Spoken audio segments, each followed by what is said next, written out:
The Cerebral Entertainment Podcast.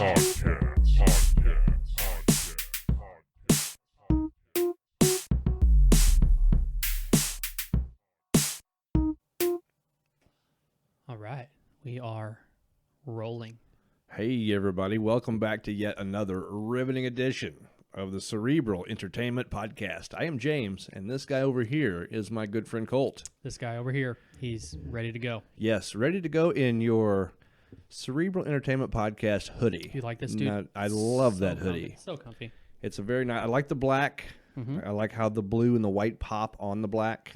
And just in case people haven't heard yet, which you should by now, Absolutely. You can get a hoodie just like that, along with other colors, t-shirts, koozies, coffee mugs, at buyjack.com/CEP. Absolutely. So we've got all three of the shows represented on there: the CEP, Crusher Cast, and Raised on the Radio. What did you get this hoodie?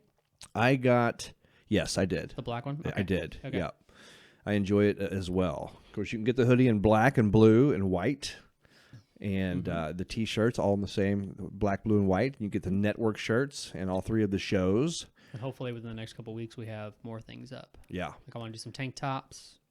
Summer's coming. Going to get the new logo if anybody hasn't seen the new logo yet. The muscle or the arm flexing a brain as a bicep. Yes. Most definitely. So, go to buyjack.com/CEP. Please. Go get you some gear. It looks good, too. The guys over at Buyjack are doing a fantastic job. Absolutely. Very happy with the products that they're putting out. So We actually got to go up there, which I'd been there before you hadn't. Mm-hmm. Pretty neat little loft up in St. Louis. It is. It's one of those just very hip, very cool places just to be inside of. And they've got their operations running out of there. Did you think it was going to be bigger? I really didn't know. Okay. I really didn't know. Of course, where they actually print the clothing and stuff is a pretty small room. Yeah. Kind of opens up right there in that main spot where we first saw Mr. Chris Denman, and then met and talked with John Beebe for a while. But yeah, the place itself, it's just a neat little spot, and there's a lot of things. It's in one of those bigger loft buildings in St. Louis. A lot going on there. I don't even know what else going on there, but it looks pretty. I don't know, pretty busy. Like a pretty busy place downstairs, you know. It opens up, and I couldn't tell if that was like if there were restaurants or what was going on. It just looked like a place where there was a lot of hustle bustle. Yep. So yeah, very good stuff. Yeah. How you been doing, man? I'm good. Yeah. Dude, it seems like every time we record, it's a shitty day outside. Yeah. Anymore. Yeah. Right? It does. It does. Today is no exception. Absolutely. It's not just raining; it's cold. I got out today. I was like, damn, this isn't like what I expected. Yeah, This is cold. I literally just seen somebody post on social media and said, dude, it's May. We don't need the heat on. This is ridiculous. But yet here we are with the heat on. So yeah, we had the Mother's Day festivities yesterday at my house, which just gave us a lot more time. Everybody came over to my house, my mom, my sisters, and they came over and we grilled. I grilled the food and made homemade peanut butter ice cream, which was a big hit, by the way.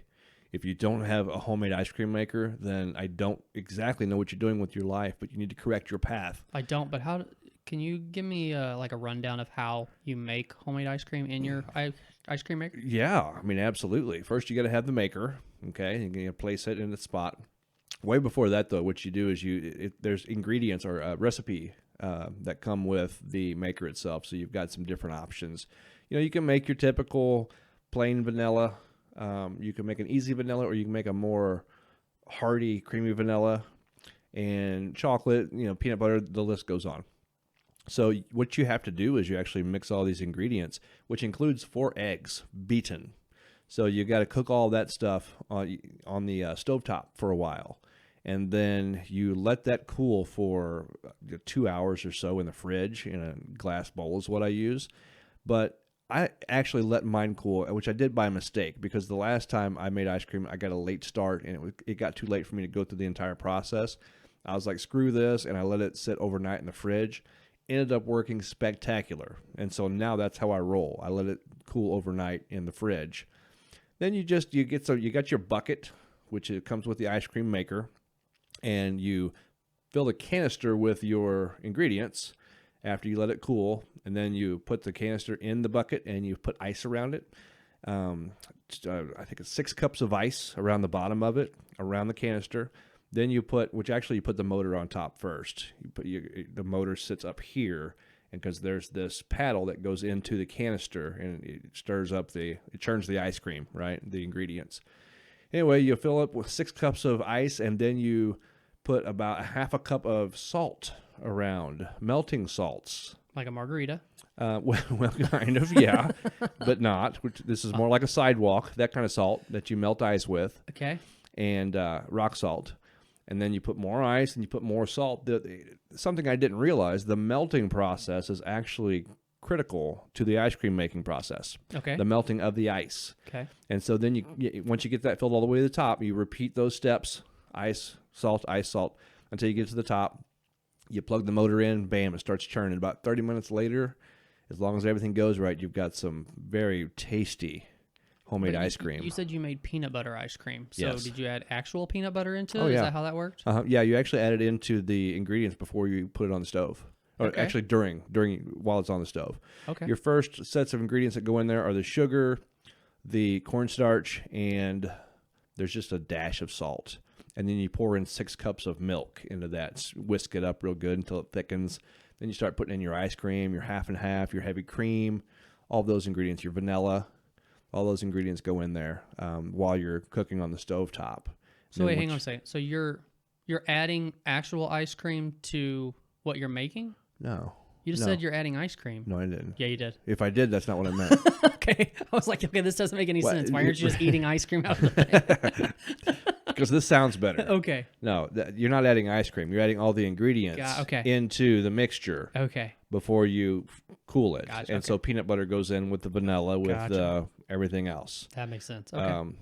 Yeah, and so then you cook it. It's just this stew concoction that you pour into the canister or into the bowl, and you let that cool. So And could you add like fruits and stuff into there too if you wanted to? I'm sure there are more ingredients than more recipes than what I have used so far. Gotcha. And so I'm sure if you want to make like a strawberry ice cream or something, That sounds good. but probably if you're using like chunks of anything, Yeah. you're probably not going to add that until it's already done, and then just mix it in. Like if you Okay. want to make, my daughter yesterday, she's like, you know what we should do? We should get some Butterfingers and just crunch them up and put them in the ice cream. And I said, well, that's like a blizzard, and it sounds like a fantastic idea. Yeah, it's definitely not a bad idea. Not at all. But what you're probably going to do is put that in after you make the ice cream. So do you make the dentist appointment before or after you eat it? You want to go after. After, okay. Yeah. If you want to see how much damage has been done, you do it before and after with the dentist. Say, look, I'm getting ready to decimate my dental health. Yeah, Butterfingers are like the worst in the world for your teeth anyways. I You're going know. to add them being frozen. I've never been that guy when it comes to eating ice cream. I like just simple, like just the ice cream itself. I can add a few things in every once in a while, but if you're throwing nuts in there and you're throwing hard stuff in there, or even like M&Ms or I love Reese's Pieces in a bag, Yeah. but I'm not gonna do it in ice cream. They get really cold and hard. Yeah. Yep. I do still like some Reese's cups, peanut butter cups, in a blizzard every once in a while.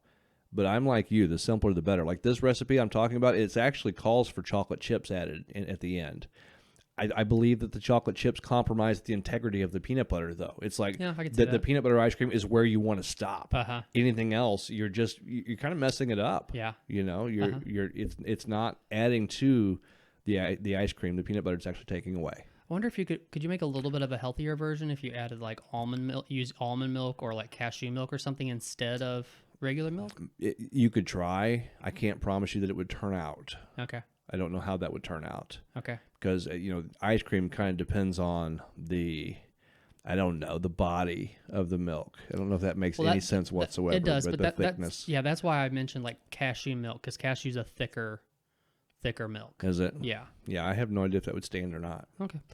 Interesting Because thought. I messed up my first batch of ice cream that I tried to make when I first got my maker, and one of the things that I did was I think I used 2% milk, and I don't know if that was the reason versus whole milk, but it didn't turn out. So maybe not. I have no evidence to support that, but it is one factor that I've changed, and I haven't had a problem since.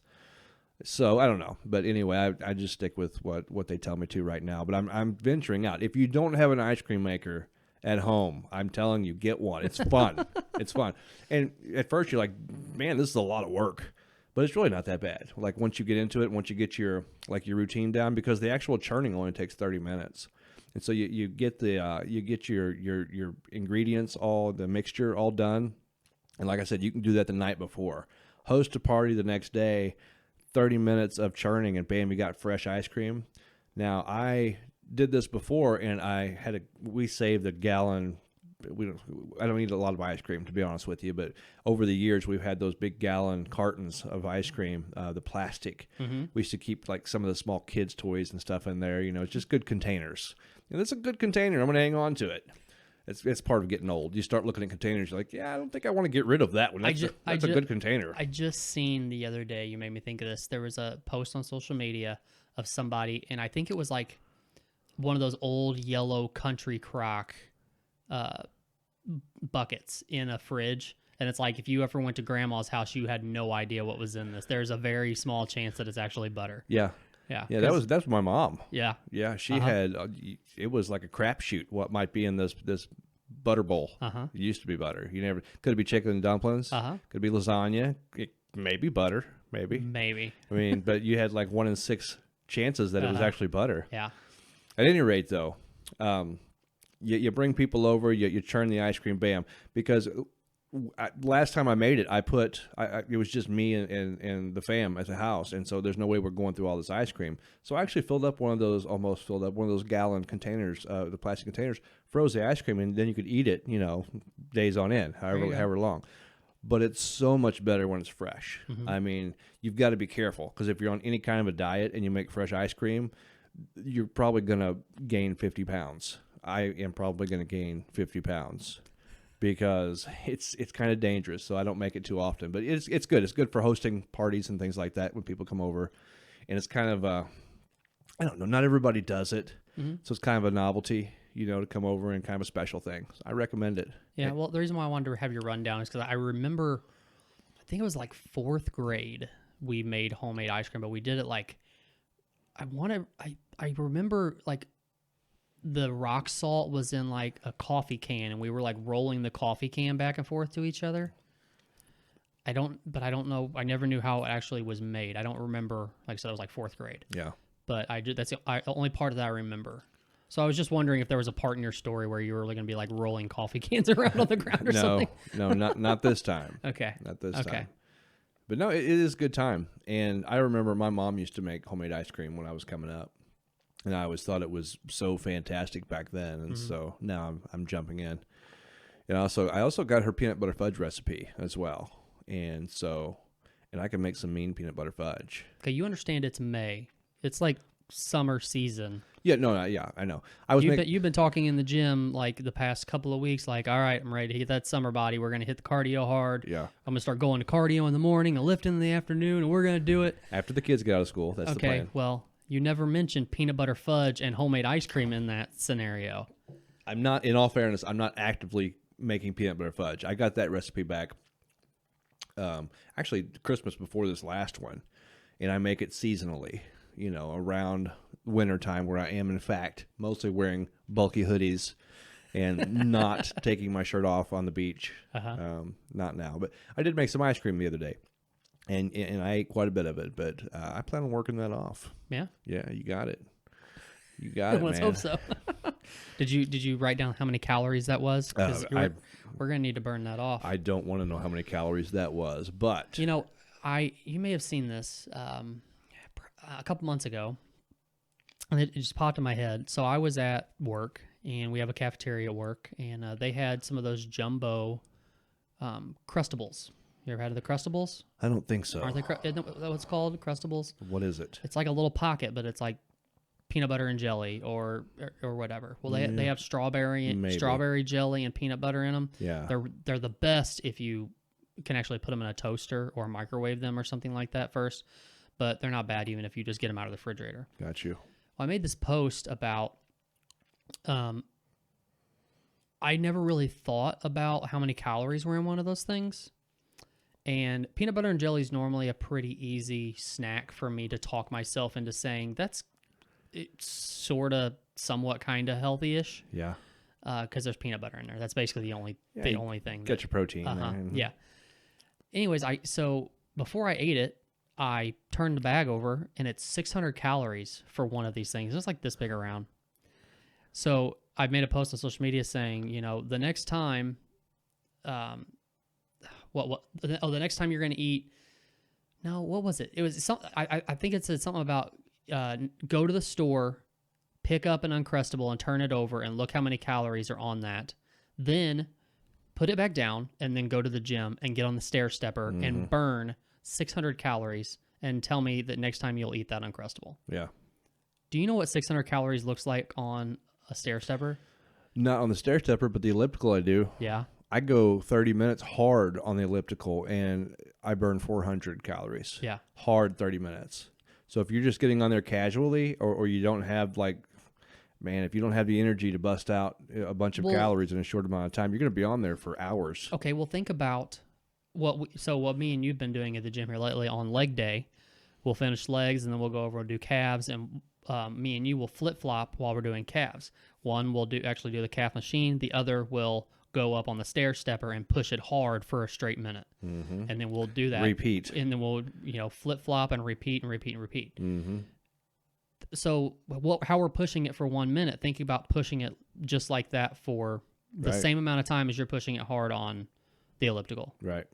Pretty sure we'd die. Yeah, I would die. And this Uncrustable thing that you speak of, I don't think that it's worth dying for. I mean, they're good,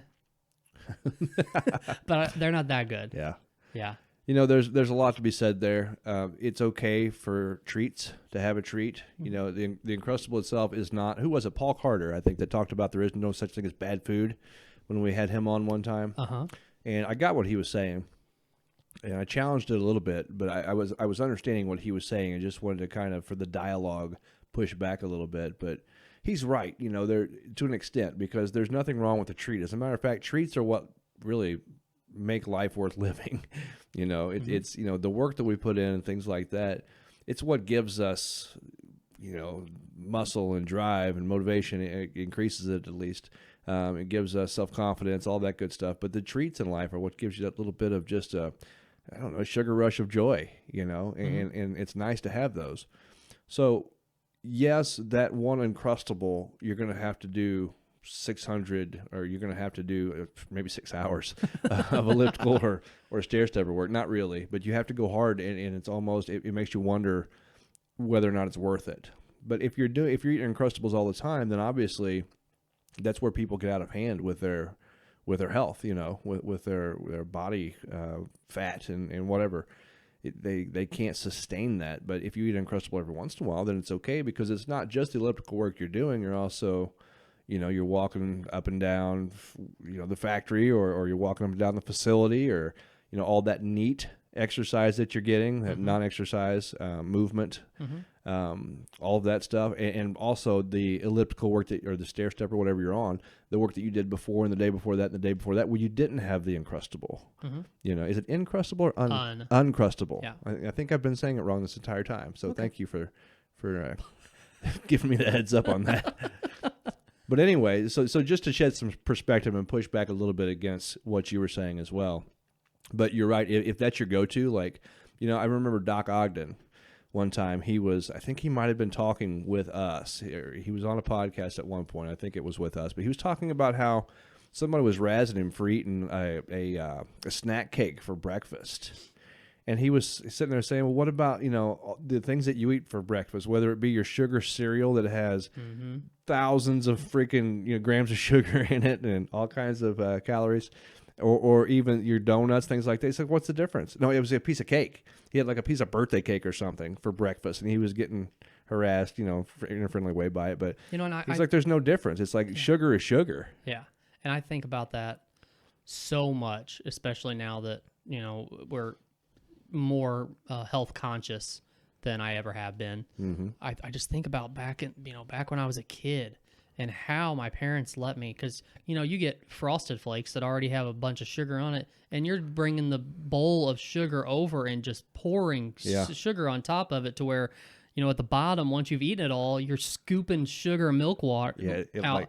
It makes like sugar concrete at the bottom in and chunks. And then the fact that my parents ever let me make Kool-Aid, Yeah. that was a terrible idea. Same.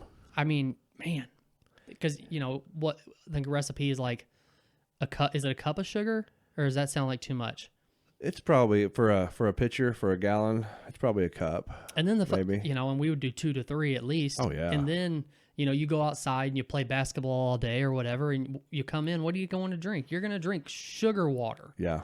Like massive sugar water to rehydrate yourself to go back outside and play basketball again. It says something though, because I grew up the same way, and we didn't have the same, at least not.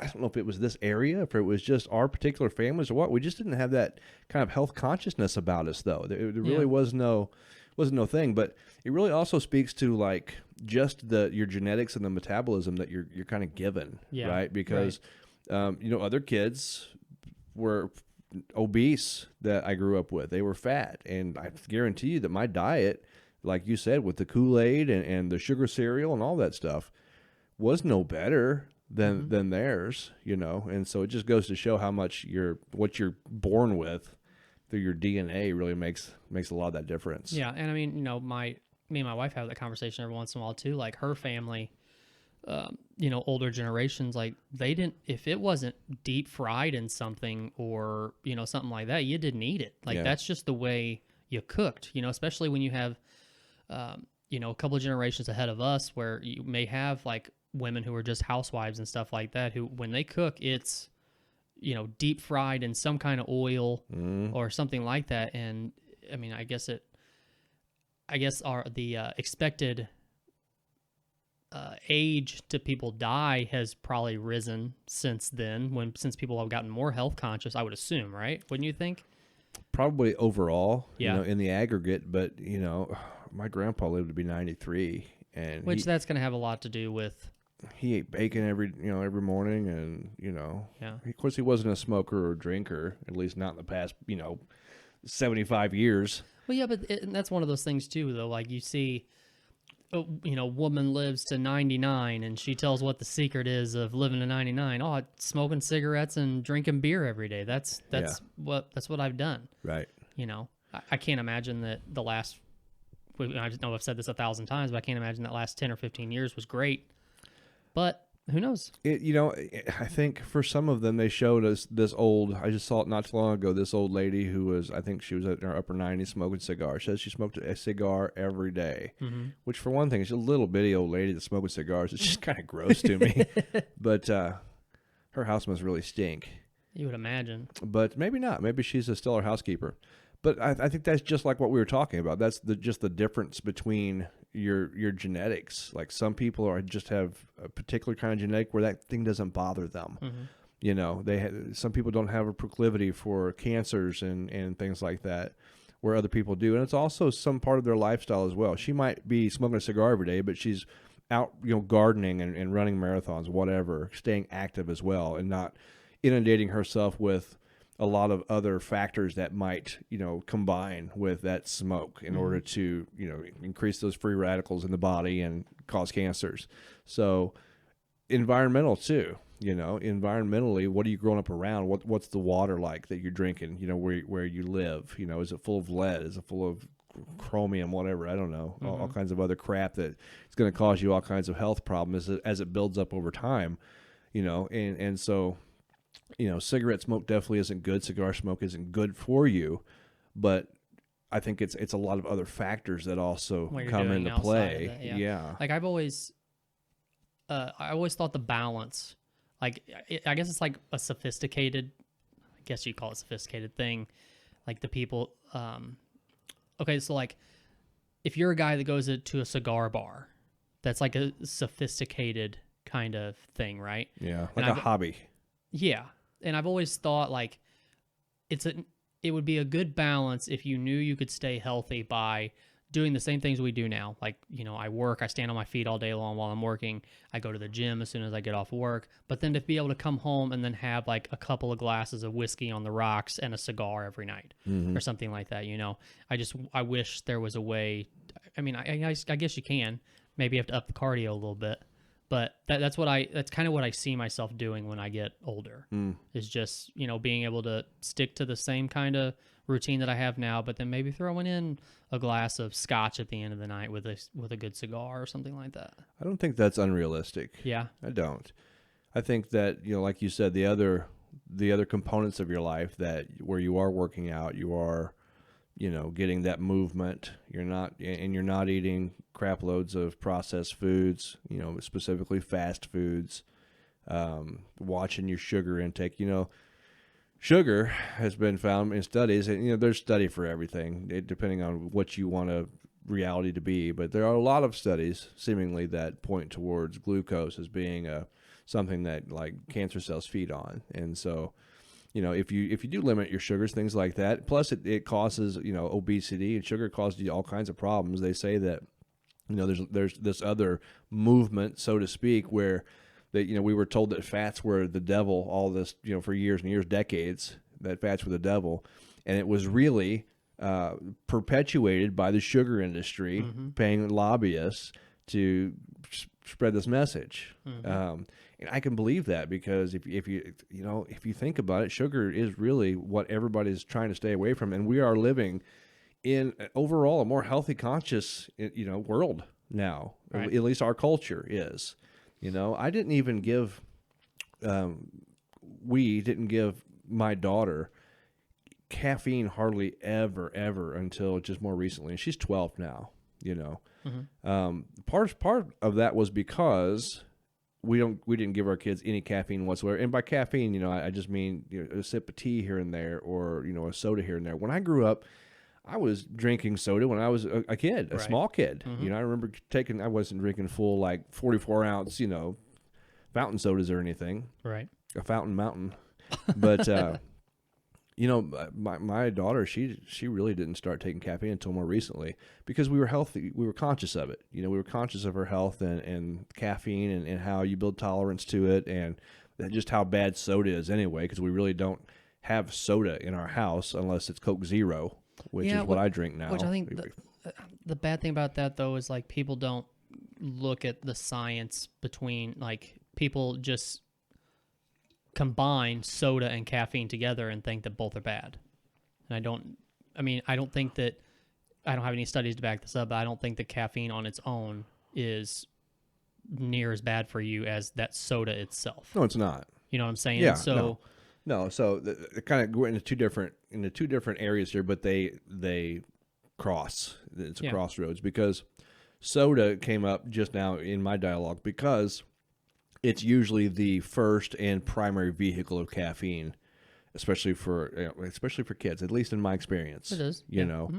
Because kids don't really come up drinking a whole lot of sweet tea or coffee, especially. Nowadays, we have the rock stars and things like that, which my daughter, she's a fiend now. She's always trying to get a hold of my rock stars. Oh, really? I'll give her a drink every once in a while, but she can't have as much caffeine as what she would like to have now that she's got the taste for it. Itch. But no, I agree with you. Caffeine in and of itself isn't bad. It was the sugars in the soda that was really the heavy perpetuator of unhealthiness, because they're loaded with sugar. And I didn't really have a good grasp of this until I saw a picture one time of, I think it was just like a soda, just like a 12-ounce typical soda. And if you look at the back of it, there's so many grams in that soda. And then they showed a picture of a baggie, a Ziploc baggie, I've seen that. with how much sugar that is. And I got to looking at that and looking at the soda. It's like all of that is in that can of soda. But it's dissolved. It's not like, if you saw that in a bag or even on top of your cereal or something, you'd be like, wow, that's a lot of sugar.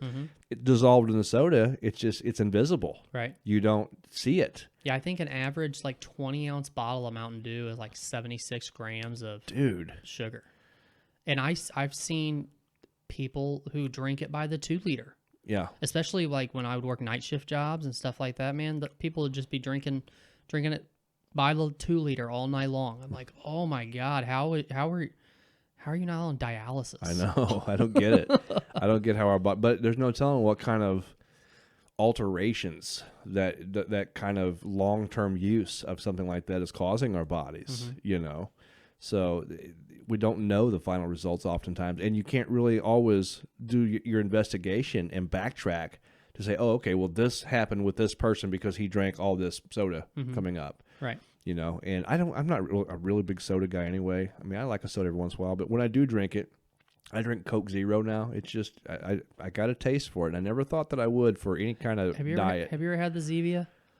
I have not, but I got to tell you, I have some of the protein powders that have stevia as their sweeteners. Okay. And I don't care for it. It reminds me of like a Sweet and Low kind of sweetener. Okay. You that ought to try a Zevia. I might try one. They've got it's like this one here is Dr. Zevia, so it's like a Dr. Pepper. Mm-hmm. There's Coke. There's root beer, but it's ginger root beer, and then there's a black cherry one. Those are the ones around us, or because I always get them at Schnucks. They're kind of expensive. They're pricey. It's like $5 for a 6-pack or something like that. But I like them because the taste. I mean, there's definitely a difference in taste. From like that doesn't taste necessarily like a Dr. Pepper, but it's pretty close. But every soda's clear. Like it doesn't have the artificial colors, doesn't have all that, and none of them have sugar, none of them have calories, and some of them have a little bit of caffeine. It just depends on which ones you get. Like the root beer never has caffeine in it. So, you know, and stuff like that. And I think they have a lemon lime one too, which is going to be like a Sprite, and I don't think Sprite has caffeine in it either. It does not. So, yeah, same concept. But if you're going to drink a soda, I prefer these now. And I actually, so on Raised on the Radio, we had a guy, Cody Law, who's a Bellator fighter, and we were talking a little bit about beer and stuff like that. And he said that here lately he's been taking that new Terramana tequila that The Rock put out. I've got like 4 bottles in the closet. And mixing the Blanco tequila with the ginger root beer, and it's actually really good. I tried it like right after he told me to do it. It's actually really good. Interesting. Yeah, and I'm not really a tequila guy, especially like tequila soda just seemed weird to me. But I tried, and especially tequila root beer. It's like, I don't know, but it's really good. That does sound strange because to me, soda goes with like some whiskey and some rum. I like a good dark rum, Myers rum, or the Kraken is my preferred brand nowadays. Cheap dark rum, but it's good for what I want. Yeah. To mix with Coke Zero, and it's fire for me. That makes sense. Even vodka with soda, obviously. You know, coming up, I was drinking vodka Mountain Dew, which I have to stay away from vodka for the most part nowadays because I had some rough times. So tequila and soda does sound kind of strange, but I'd be willing to give it a shot. Yeah, it's a good. Day in court. Yeah. Interesting. So, yeah, a lot of. I was going to mention to you. I was trying to think of what I was thinking of earlier. Yeah, I blanked. Anyway, have you tried the new Coca-Cola energy drinks that they have? No, I have not. The coffee? I have not. Are you a coffee guy? Ish. Okay. Yeah. You might not like these. They do have a cherry Coke as well, and it's sugar-free. So it's good. I like it. They're smaller, and they don't pack quite of a punch like you get out of a Rockstar or something like that. But they're good. But the Coke coffee drinks are fantastic. If you like coffee, they will knock your old ding dong right in the dirt, man. They are so good. They are so good. I just wish they were bigger because they're just so good. But yeah. I don't know. I thought about those and wanted to ask if you had tried them. I have not.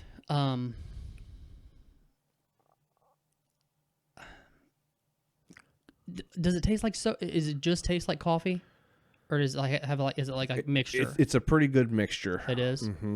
Okay. Yeah. I will tell you what, though, I did see a commercial the other day for Dr. Pepper, and Dr. Pepper is putting out a new. So, did you ever try or see the Dr. Pepper and cream soda mixture that they made? I don't remember. I only bought one just because I wanted to try it. There's like an ungodly amount of sugar in it. For sure. But they are coming out with 3 new flavors of. It's either Dr. Pepper Zero or it's Diet Dr. Pepper, maybe something along those lines. But they're doing a cream soda version and maybe a cherry vanilla version, something like that. I'm a cherry vanilla fan when it comes to pretty much anything. I am too. Always have been. Yeah. Used to go through Sonic and get the cherry vanilla Dr. Pepper. Which that has to be worse than you just buying one in the store, right? Like in a can, because they actually have like the thick, sugary squirter thing that Yeah, dude, I'm surprised. And maybe I had experienced diabetic comas coming up. I just didn't know the difference. I just Yeah. thought I was asleep, Well, waking up in random places. well, they have them at like you can just go to the gas station now, and most of the fountain soda things you can just press like a cherry button or a vanilla button or something like that. Yeah. Have you seen the like the movie theaters have them now? Like they're a big machine where it has like pretty much any selection of whatever soda you want is in there now. Like anything from Coke to Dr. Pepper to whatever, any brand you want, you just click on it and you say, do you want diet version? Do you want the full version? What do you want in it? Do you want orange, lemon, whatever in it, and you'll get all of it. Yeah. It's crazy. I think I have. I don't go to the movies very often anymore, but I think the last time I went with my little girl, we because they give free refills now too, right? I don't know. Is that a thing? I'm not sure. I'm pretty sure. We went Because it's out there in the open, right? Like where you actually get your own soda. Yeah. So that means you get a free refill, At least in your mind. regardless. Me and my wife went to the movies a few weeks ago for the first time in over a year. I mean, because of course movie theaters shut down for a long time. And then when they did open back up, it was all limited people who could be in there and all that kind of stuff. But we went and watched that movie Nobody. Have you seen the previews for that? I don't think so. It's why is his name? The Better Call Saul guy, Bob Odenkirk. Okay. It's him, and he used to be in the CIA, and something happens to where people break into his house in the middle of the night, and he doesn't do anything about it because he's retired, and he's his basically he's a badass, and he could have killed him if he wanted to, but he didn't. He let him go, and now his family's looking at him like, what the hell, you pansy? And then all of a sudden he basically turns around and starts going after these people, and it's kind of the old it's a storyline that's been done before, basically, but now it's just with a regular guy like Bob Odenkirk doing these action scenes and stuff. It was actually a really good movie. I do recommend it. Okay. And I really want to see Mortal Kombat. There's a lot of hype, man. I want to see Mortal Kombat too, but honestly, the hype. Seriously, is it going to be that good? I have to know. I'm going to watch it anyway. I was a Mortal Kombat fan from way back in the day, I don't know if I suppose everybody who's in the know now realizes that Mortal Kombat was a PlayStation game, right? I mean, from way back, wasn't it PlayStation that it first came out, or was it Nintendo? I think it was earlier than that. Might have been Nintendo, because I know it was an arcade. It was an arcade game, obviously, but I can't remember if it was Nintendo or PlayStation. Anyway, it was a thing. Like when I was a kid, Mortal Kombat was huge, right? And so, but this movie, and I know with the effects you've got now, and just the action sequences, and all this, cinematography, and all the new perspectives on gore, and everything we can do nowadays, and by we I mean anybody but me, with movie, production, it's supposed to be good, but come on. There are people hyping this up like it's the second coming. This is what we've been waiting for all these years, folks. Yeah. But I want to see it too. Yeah, I mean, it's out. Yeah. What I wasn't going to do is wait in a long effing line. And you weren't going to dress up like Sub-Zero? I mean, I do anyway. That's just something that I do. I just did that at home. Yeah. I was going to go somewhere with that, and I forgot what it was. Oh, have you seen the option for stuff going? You can buy movies and stuff now without actually having to go to the theater, even though it's in the theater right now. I don't remember what it's called. What are you talking about? Watching it at home? Mm-hmm. Yeah. What's that called? I don't know. It's we could have watched. We were talking about watching Mortal Kombat the other night at home for $20. Yeah. It's I don't know, but my wife was like, we're going to spend more than $20 if we go to the theater to watch it, right? And I was like, well, you got a point. I do have popcorn in the cupboard. I could just get my own popcorn and pay $20 to watch it. That's supposed to be kind of a potential wave of the future, just like Netflix decimated the blockbuster scene. Mm-hmm. They're talking about now movie production companies just sending shit directly to your house, and yeah, you're going to pay $20 for it. But like you said, you're gonna, or like Becky said, I guess you're gonna spend more than $20. You go to the theater. You're gonna spend $20 just on popcorn if you get some, right? The tickets are more expensive nowadays than what they've ever been, of course, and the soda, but the gas to get there. I mean, you add that all up, you're a $40 night for two people is not unheard of by far, Right. But here's the thing: there's also going to the movie theater for the experience of being in the movie theater. You've got the big screen, you've got the grainy picture of the movie, which just is part of seeing a movie at the movie theater, right? There's the ambiance, there's the smell, there's the wicked carpet, Which the smell these days is bleach. Well, okay, so you could probably mimic that at home, but there's just the experience. It's kind of the same thing as going to a bar versus drinking at home. Like, I don't go to bars anymore. Haven't been to a bar in I don't know how long. Been a long time. Been to bar and grills, things like that, and some craft breweries, things like that. But like when I say bar, I'm talking about like pool tables and Budweiser and that kind of bar. But when I did go, I could have drank at home for a lot cheaper. But I was going for the experience. I was going for the in a bar, obviously you're going for the kind of the company. You're going for the atmosphere. You're going to see people and drink and meet new people and whatever. So the movie theater is kind of the same thing, right? And it's the same with concerts. There were people, and I get it, but there were people who were paying a lot of money to see Garth Brooks on the screen, for a concert. No, I'm not going to do that. I don't care who it is. I'm not going to do that. If that's the way of the future, you can count me out. Yeah, because didn't Metallica do one too? Probably. I think several bands did. So I know that's a different thing. But we're also talking about like drive-in theaters where they did that, right? Yeah. So what about like drive-in comedy shows? Now it's different because they're actually there in person, but it's kind of the same, right? Because they're still doing it at drive-ins, but they would stand up there on the stage, and people, they couldn't hear people as well because they're in their cars. You know what I mean? But it's still kind of the same concept, right? Yeah. It is a little different, I guess, because they're actually there, but it's so far removed if you're in your car. Yeah, if you're in your car, what's the difference of if they're actually standing there? Yeah. Or if they're on a screen up there? Yeah. It's the same thing. Yes. Kinda. So this social distancing, man, it really messed people up. Yeah. Like, they just got so hungry. I was listening to satellite radio the other day. One of the main DJs on, I think, Lithium Channel was saying, look, because there are these people are opening up. I think Chevelle is like blowing up their schedule with show after show, and a lot of bands are. That's just one that sticks out in my mind because I get a lot of notifications from them.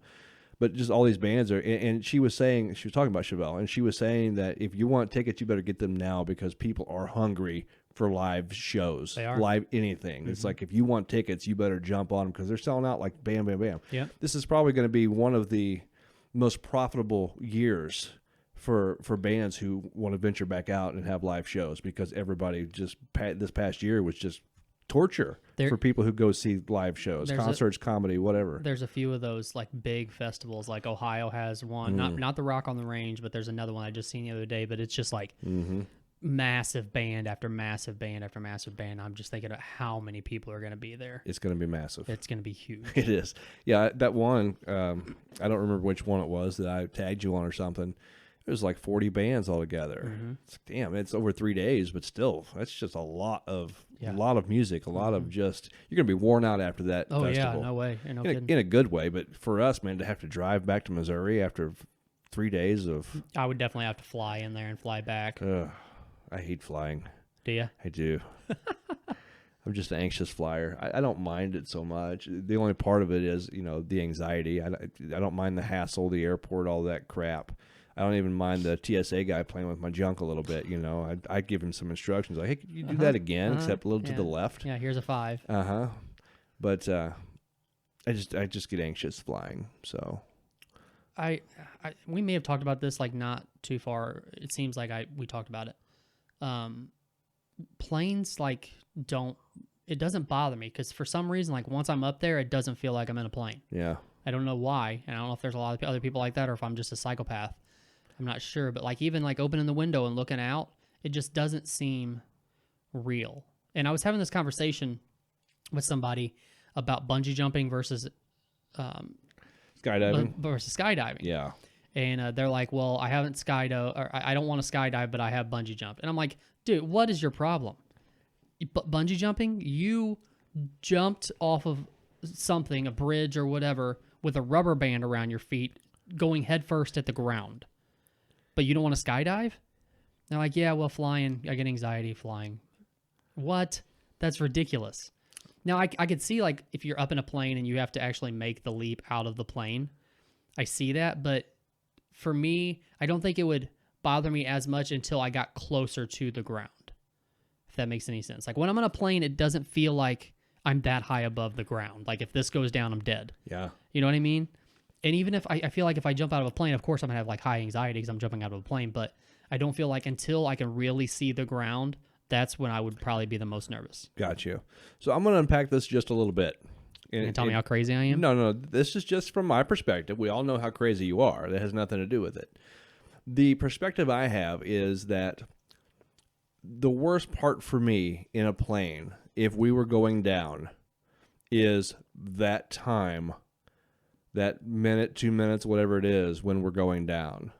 That's what makes me so anxious. If it was just a case where there was a possibility that the plane would just suddenly combust and just blow up out of nowhere, I don't think I'd have such anxiety.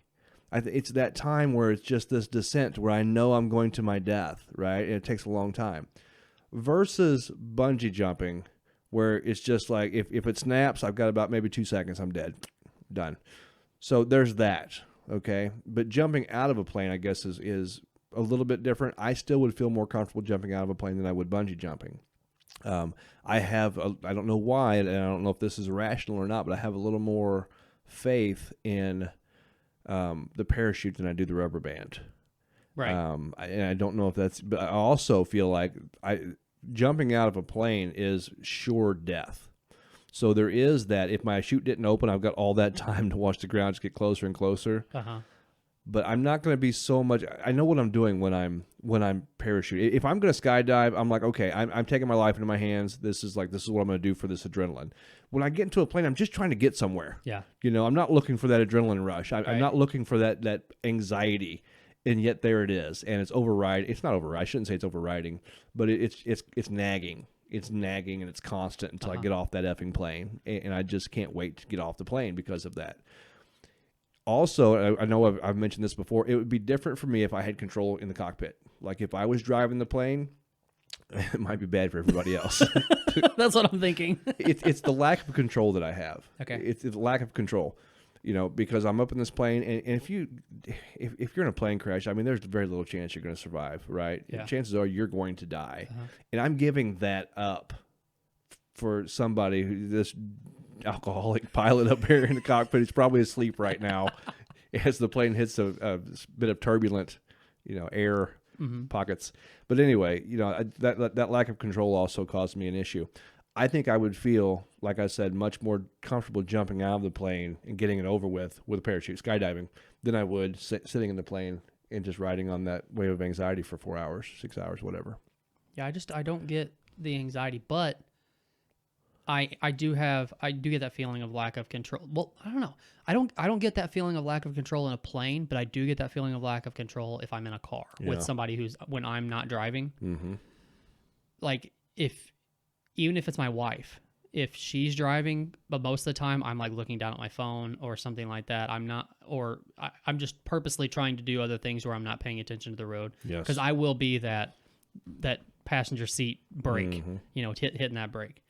But then again, I also mouth her whenever she's doing that to me. Yeah, sure. Because I have that right. I'm a husband. Well, I mean, if she should be distracting herself with something else, like you did, right, while she was driving. I'm the same way in the car, but I'm better now than what I used to be. Like I was a really big control freak when it came to. I hated riding with anybody else who was driving because I've been with some very crappy drivers. I've been in a couple of mostly fender benders with some really crappy drivers who just weren't paying attention. I saw it coming. Yeah. And I've seen a lot of other things coming that if I wouldn't have spoken up and been that passenger seat driver at that time, I think we probably would have crashed. Mm-hmm. And I've been with some people who were just absolutely freaking crazy too and didn't give a rat's ass about the way they drove. Right. And I'm surprised I made it out alive. So I think there's some, I think it's realistic to some degree to be that person, to be on alert, because I don't want to die in a car wreck, if at all possible. I don't want to be maimed or anything like that, dismembered. Well, I tell you what, her new car that we got her has all the bells and whistles as far as like the lane assists and the alarms that go off when you're getting too close to the back somebody's bumper or all that kind of stuff, and it makes you you're still controlling everything, but it does make you a better driver because it makes you when an alarm goes off that you're too close to somebody else's bumper, but you realize that that's normally how you drive, is you're normally that close to somebody. Your car's telling you, hey, fuckface. Yeah, right. You're not supposed to drive like this. Uh-huh. So it actually does make you a better driver in the long run. Isn't that something, though? Our cars are telling us what to do now. Mm-hmm. As if I don't have enough people telling me what to do already.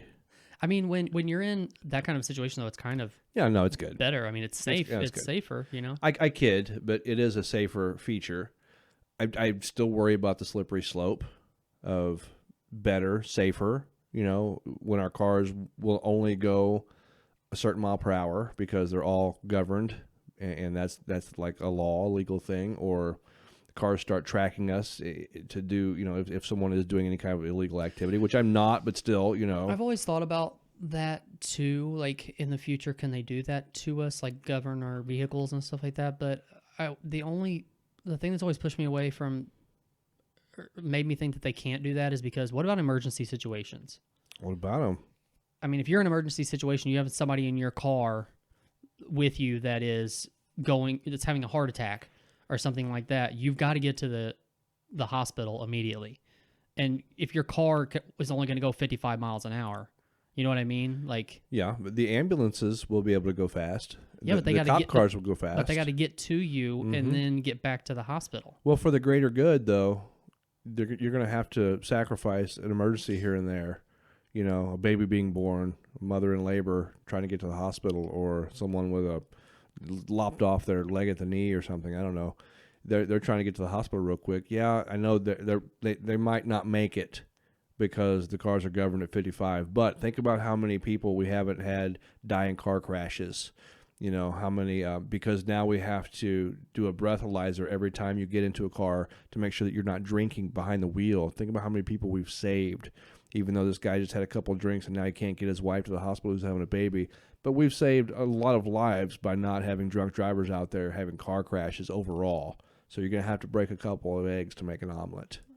I'm confused. Are you being sarcastic? Somewhat. I don't think it is sarcastic. I think it's the way that the logic could really work. So that's what you're saying, though. That's what the logic would be. It's not my logic, mind you. Okay. I'm kind of playing devil's advocate. Okay. But yeah, so if you are governing a body of people, right? You're always looking for the thing that does best for the most people involved, the majority of the populace. Right. What's that term? Like risk a few to save many, or something along those lines. Something like that. Yeah. And so if the emergency situations that you're talking about, those are more of your outlying situations compared to your day-to-day car crashes due to high speed chases that could be mitigated. I kind of veered over into the drunk driving, things like that, because if a drunk driver is only allowed to go 55 miles per hour, that's still going to take down your fatality rate by, several points. So these things overall, in the aggregate, once again, you're going to see lower numbers of deaths, and that's what the powers that be would have to shoot for, and not your outlying situations. Mm-hmm. So yeah, and they would probably try to come up with some kind of an intervention for those outliers, but if they can govern, I'm surprised they haven't really tried to push for it yet. And I see that kind of the same way with gun control and things like that. Just what an emergency situation. I've got somebody breaking into my house, but I live in a place where handguns are not legal, right? So somebody breaks into my house and threatens me and my family. That's an emergency situation. Yeah, but the powers that be see it like that's what the police are there for. And if you had a gun, then everybody else could have a gun too, and then there would be a lot more gun deaths, accidental and Right. intentional, right? So they veer toward the larger numbers, larger threats, and they go from that because at the end of the day, they're there to do a job, and they don't really care about your emergency situation. They care about the numbers at large. Okay, going back to the whole idea of having a breathalyzer in your car before you can drive anywhere, right? Which, I mean, that's the thing, of course, now for people who've had DUIs and stuff like that. They have to pay to get these things installed in their vehicle. Mm-hmm. That's a thing. But if we were to go to that, do you think more bars end up having to close? Because at this point, you go in and you have 2 beers and you can't even get in your car to drive home. Yeah. Or does businesses like Uber and things like that skyrocket? Yeah. There's probably going to be Or a mixture of both. A little of both, I'm sure. It's going to be a survival of the fittest. Like most things already are, right? But this will be an evolution of the business. And so in evolution, there's always a selection of the fittest, right? And the selection would be for people who could be creative enough, like that local bar we have not too far down the road that has their own bus, right? Mm-hmm. They have a bus where they'll take people home and probably pick people up too, I guess, I assume. Yep. That's a way, because you got to figure, okay, they're thinking, I've got to buy this big bus. I'm going to put a good paint job on it with our logo. I'm going to have to put gas in it, insurance, all that. But I'm going to keep a lot of drunk people here who otherwise wouldn't be here because maybe they already have DWIs or because they are conscious of not wanting to get a DWI and or hopefully not harm other people in the process. Mm-hmm. But they're going to be here and they're going to get drunk and they're going to be safe and they're going to keep coming back, right? So it's going to be financially viable, I'm sure. So different ideas like that, I think, are going to come to surface. A lot more people are going to do that. Like, have you ever partied down in Cape Girardeau, Missouri? Yeah, it's been Downtown? a long time ago. What did the Pony from across the river have their bus at that time? I don't remember. So the Pony, for anybody who doesn't know, is a strip club that's right across the river into Illinois from Cape Girardeau. Mm-hmm. Well, now they have a bus that will come across and drive through the streets of downtown where all the bars are and everything and pick people up and take them over to the Pony and then bring them back later. That's awesome. That is a heck of a business model right there. Right. That's what I'm saying. It's smart. Now, it's not smart probably in the long run because now you're thinking about, okay, well, you have a bunch of drunk people. We're going to pick them up. We're going to take them across the river where alcohol sales doesn't stop. Yeah. That's the thing about, also for anybody who doesn't know, the Pony is right across the river into Illinois. Which doesn't make you stop serving alcohol at 1 o'clock. So a lot of people will go party until 1 and then go across the river and drink until whenever they want to, right, till the sun comes up. Then they'll leave and go home. Well, now you're doing that, but the Pony's coming to pick people up, taking them over there, letting them drink until whenever, and then bringing them back to their car so they can drive home. Okay, that's a good point. You had me up until that point. Yeah, they need to find a different end. That's good right up until the very end. They need to work on that. They definitely need to refresh that little last bit there. But the business model, though, just as far as business goes, there's going to be an evolution of those things. And Uber, those type of services will also see a rise in business. Just like the Uber Eats type of thing, or around here we have a couple different ones like BOGO and just all kinds of different food deliveries now. Man, they're skyrocketing. I mean, it's a really smart move. But I'll tell you something I heard the other day, and I never even thought about this. But one of the companies, I don't know who it was like a BOGO or an Uber Eats, something like that. They actually went and picked up food for somebody. So anybody who's listening who might not know what we're talking about, these are companies that will actually go to a restaurant and pick up your food that you've ordered and then bring it to you for a fee. Well, this family got a bag from McDonald's or something like that, and there was a business card in it for something else in their bag. Well, they called McDonald's or whoever they got their food from and was like, hey, what is this? Well, apparently it was like a Pure Romance or something like that. It was one of those kind of cards. Ooh, sexy store. Yeah, it was something like that in there. Well, the woman was like, my kid got the bag. Like, why would I don't want my kid seeing that. And she calls up McDonald's or whoever it was and starts yelling at them, telling them, listen, this ain't right. Well, it was the side gig of the driver for Uber Eats or BOGO or whoever that is.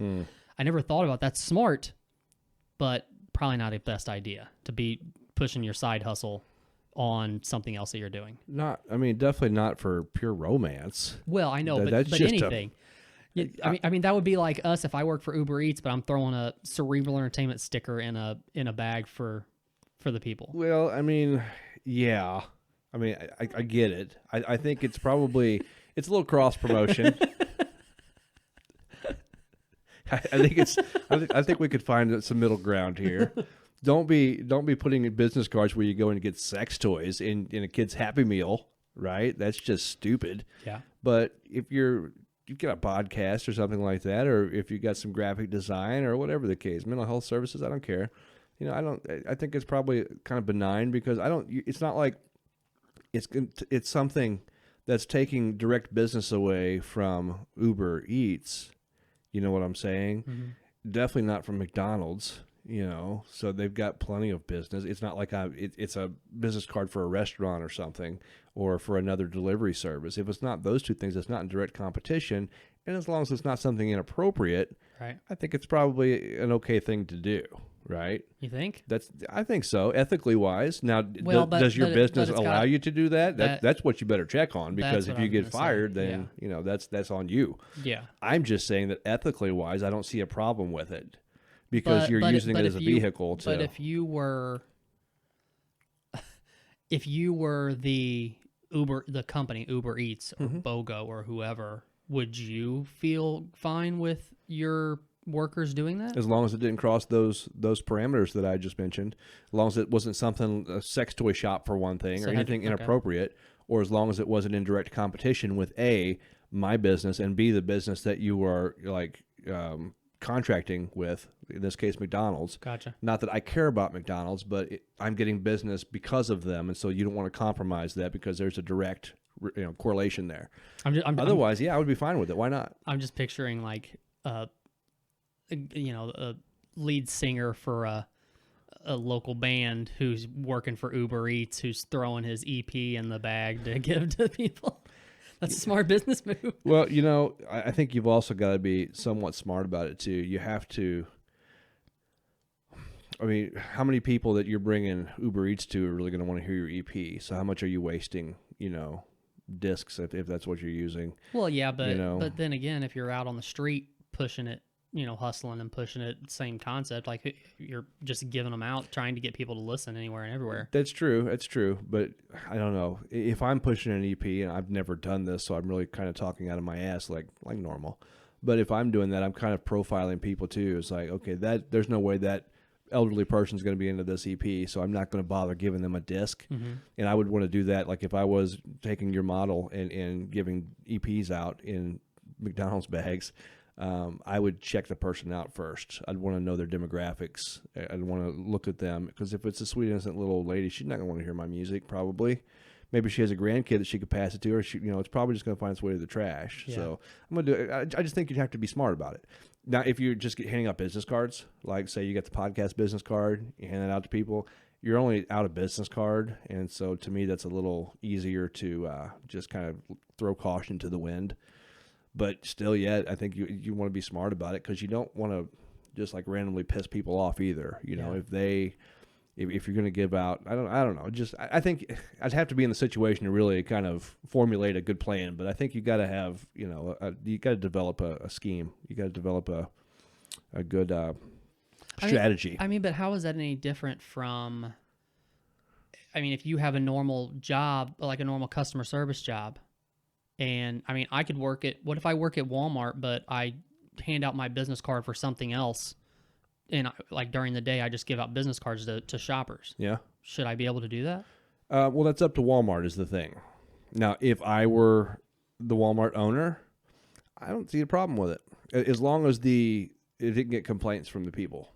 As long as there's no complaints and as long as whatever you're promoting isn't competition to And Walmart. as long as it's not inappropriate. Gotcha.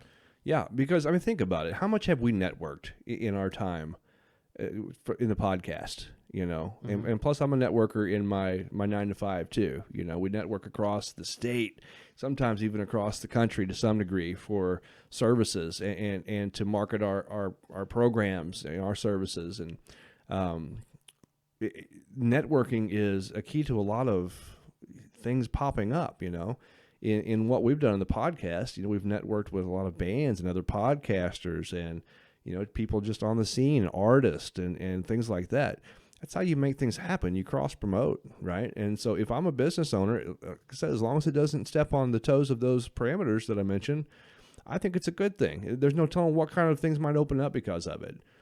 You know, but you've got Walmart, McDonald's, so on and so forth. They've got their clamps down on their billion-dollar businesses. They don't think like that, I'm sure. I'm pretty sure Mr. Walmart, if he found out that I was working for him and handing out business cards, promoting my podcast or whatever, he's going to get pretty pissed off and probably show me the door. Yeah. That's beside the point. You asked my opinion. I get it. And that's my opinion. I don't know that I agree, but I don't know that I disagree either. From our standpoint, it seems like a good idea to be able to, you know, promote ourselves and our side hustle in our everyday jobs and stuff like that. But I think if I was a business owner and I knew that my employees were doing that, I don't think that I would agree with it. Why? Okay, maybe it's not that I don't agree with it, but maybe it's just seems like it would be easier across the board to say no, and then you don't have to worry about all the what ifs. All the possible, is it inappropriate? Is it possible it's going to piss people off? You know, those kinds of things, and run away business from what I'm doing. You know what I mean? Yeah. I guess it's just easier that way. Yeah, I can see that. And that's probably a general consensus, honestly, for a lot of businesses. We just don't want to deal with the hassle. We got too much other things to deal with. And that might be the case. I'm just saying that at the base level, at the foundational level, I don't see a problem with it.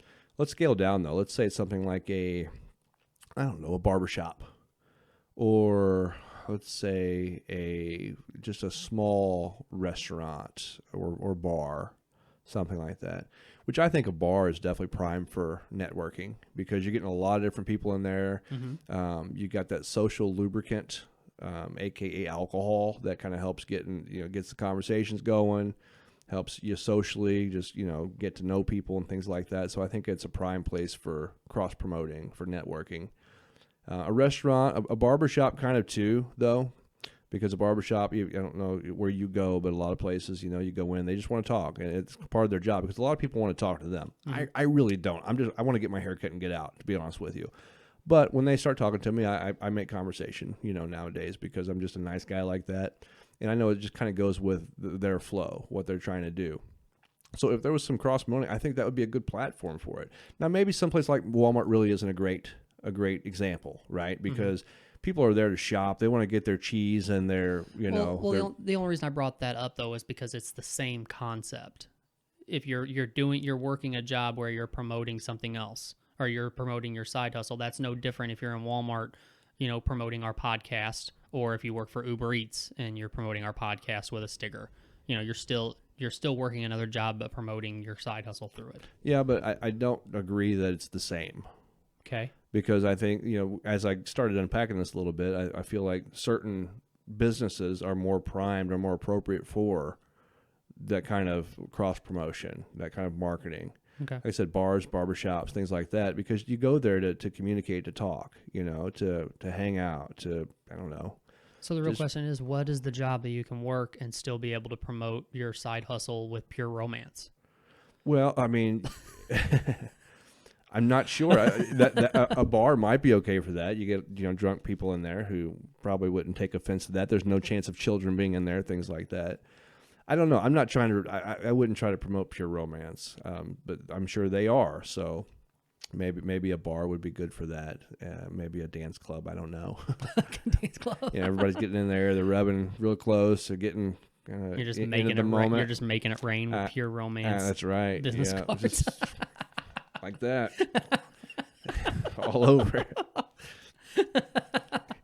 Making it rain. Oh man, you remember did you ever hear that line from Tosh.0 when he's talking about making it rain? He's like, screw that, I'm gonna make it hail and throwing nickels. No. I kind of miss Tosh, though. I haven't seen him in a long time. He's still around. He's a funny dude. Yeah. Funny dude. Well, this was an interesting conversation. We didn't really talk about anything. We didn't. Just a whole lot of stuff. It's fun, though. We can, yeah. dude, we can do this. We just never have the confidence in being able to do it. Well, I have confidence. I just worry about other people's patience with me. It's like, what the fuck is this guy talking about anyway? It don't matter if you're talking out of your ass or you're talking about something serious. People are still not going to have much patience True, with you. that's true. I just need to come to grips with that. Yeah. It's like, that thing you did that was so serious, you might as well just been talking about, making it rain, pure ecstasy cards, or whatever, true romance, whatever it was. Neither one of those were right. But you get my drift. I get it. All right, man. Let's close this down. All right. Where's the thing?